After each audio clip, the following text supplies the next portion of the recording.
Next, I have Marcia. I saw you there. Come on up. How you doing today, Marcia? It depends on how we go today. Okay, you got 5 ask me that minutes. question all the time. Hi, everybody. Thank you for having me. My name is Marcia Stone, and I am the chair of the Weston Acorn chapter. Acorn is the Association of Community Organizations for Reform Now, a grassroots union of over 55,000 working class people across this city. I'm speaking today in support of the proposed maximum heat bylaw of 26 degrees contained in the city staff report.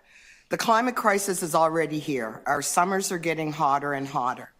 Data from the City of Toronto shows that by 2050, we're expecting the number of days above 30 centimeters centigrade to triple.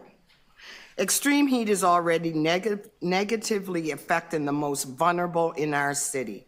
StatsCan estimates that in the last 20 years, we've lost 250 fellow Torontonians to fatally extreme heat. Seniors, low-income tenants, and people with pre-existing medical conditions are at a heightened risk of death due to extreme heat. And yet, 91% of apartment buildings registered with RentSafe do not provide air conditioning. That's why Toronto Acorn and our allies in the Toronto Heat Safety Coalition are supportive of the staff recommendations to bring in a maximum heat bylaw. However, we're worried that this won't be implemented in time to protect tenants next summer. The earliest this report suggests we could have a draft bylaw is October of next year. That's unacceptable. So who's going to look out for tenants when this summer heat arrives? We urge the committee to accelerate this timeline. And in the meantime, we urge the committee to implement emergency heat responses that will protect tenants while the bylaw is being drafted. Specifically, we would like to see the city provide funding for an emergency free air conditioner program and get that program off the ground before next summer.